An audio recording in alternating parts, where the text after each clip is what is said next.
नमस्कार, खबर कनेक्शन में आपका स्वागत है। प्राइवेट जेट्स में घूमने वाले कहां समझेंगे कि रेलगाड़ी के एक डिब्बे में कितने सपने और उस डिब्बे में कितने अपने सफर करते हैं, लेकिन क्या उस मंजिल तक पहुंचेंगे भी या नहीं, इसका थोड़ी ना किसी को अनुभव होता है। ओडिशा के बालासोर के इस एक्सीडेंट ने लोगों के अंदर तक झकझोर कर रख दिया है। इन तीनों ट्रेनों में कई लोग अपने सपनों को लेकर अपने अपने घर से निकल रहे होंगे, लेकिन क्या जाने कि वो सपने केवल सपने बनकर ही रह जाएंगे। किसी ने अपनों को खोया तो किसी ने अपने सपनों को खोया, लेकिन इसका दुख क्या जाने वो आला कमान जो आज संवेदना व्यक्त कर रहा है। अगर रेल विभाग के भ्रष्टाचार और दुर्दशा पर ध्यान दिया जाता तो कई सपने और अपने आज जीवित होते। कुछ लोग कहते हैं कि बाबाओं को भविष्य दिखता है, तो फिर कोई बाबा क्यों नहीं टाल पाया इस अनहोनी को।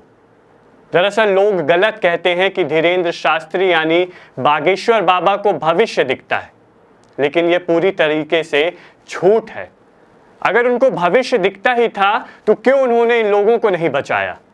एक बार फिर यह साबित हुआ है, जो लोग पूजा पाठ करके स्थापित किए गए सेंगोल को देश के लिए शुभ मान रहे थे, वे एक बार फिर पुनर्विचार करें कि यह 21वीं सदी की सबसे बड़ी रेल दुर्घटना हुई है।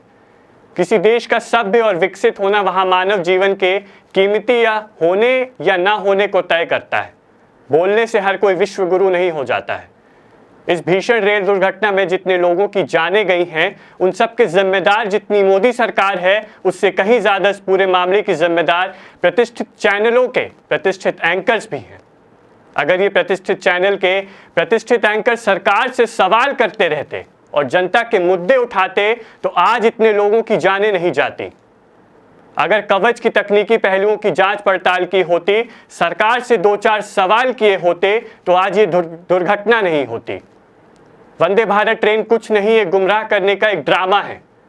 प्रधानमंत्री जी हरी झंडी दिखाते हैं, पीआर होता है, कुछ अंधभक्त समाज ढिंढोरा पीटती है, बाकी ट्रेनों का रखरखाव, सुरक्षा, तकनीकी पहलुओं पर कोई भी ध्यान नहीं है। रेल मंत्री आखिर किस लिए होता है, लेकिन यहाँ हर सिस्टम को हाईजैक कर लिया गया है। सवाल सबसे बड़ा ये है कि आखिर इस हादसे का जिम्मेदार कौन है। यूपीए सरकार में आरोप लगते ही मंत्रियों का इस्तीफा ले लिया जाता था। 3 बड़े प्रश्न जो यहाँ खड़े होते हैं। ट्रेन में एंटी कोलिजन डिवाइस क्यों नहीं था? हम तेज गति वाली ट्रेन क्यों बना रहे हैं जबकि ट्रैक अभी भी सुरक्षित नहीं है? इतनी मौतें कैसे हो सकती हैं? क्या ये ट्रेन ओवरलोडेड थी? अगर हाँ तो जिम्मेदार कौन है?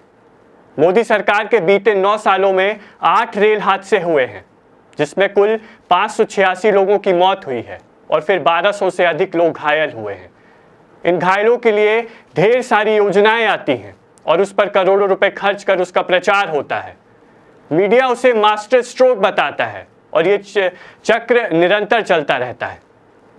ओडिशा की घटना ये पहली घटना नहीं है जिसने इस झूठे प्रचार तंत्र का भयावह रूप हमारे सामने रखा है। पर ना कल कुछ बदला था और ना अब आज बदलेगा। सवाल केवल सवाल रह जाएंगे। इस हादसे में 288 लोगों की जानें गई हैं, वही 1100 से लोग इस हादसे में घायल भी हुए हैं। इस हादसे में किसी की जिम्मेदारी तो तय होनी ही चाहिए। जिम्मेदारी तय करने की मांग करना एक राजनीति नहीं है, जिम्मेदारी से भागना या चालाकी बरतना राजनीति है। सन 1956 में एक रेल हादसे में 142 लोगों की मौत हो गई थी। तब उस समय रेल मंत्री लाल बहादुर शास्त्री थे।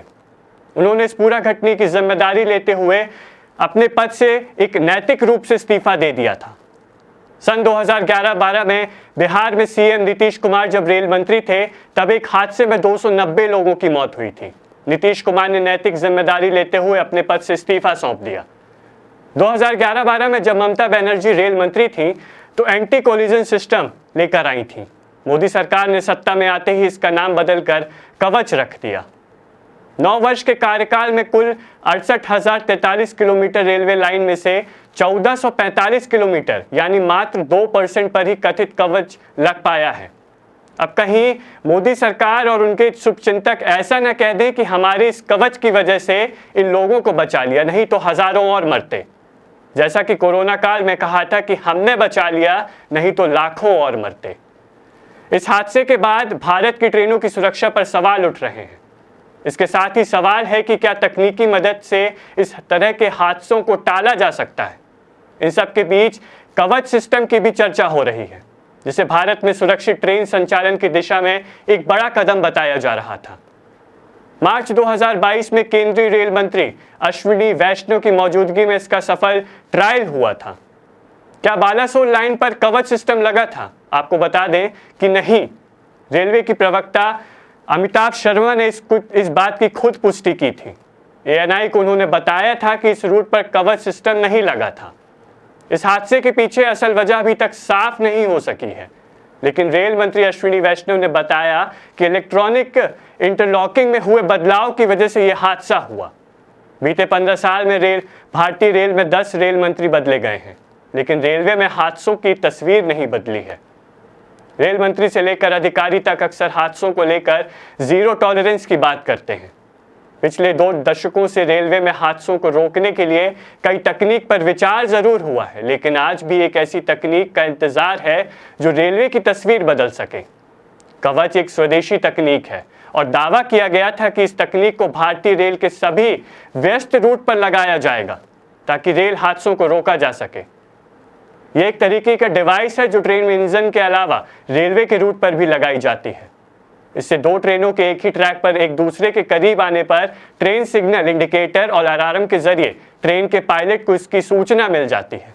लेकिन इन तमाम दावों के बाद भी रेल हादसों पर रोक नहीं लग पा रही है।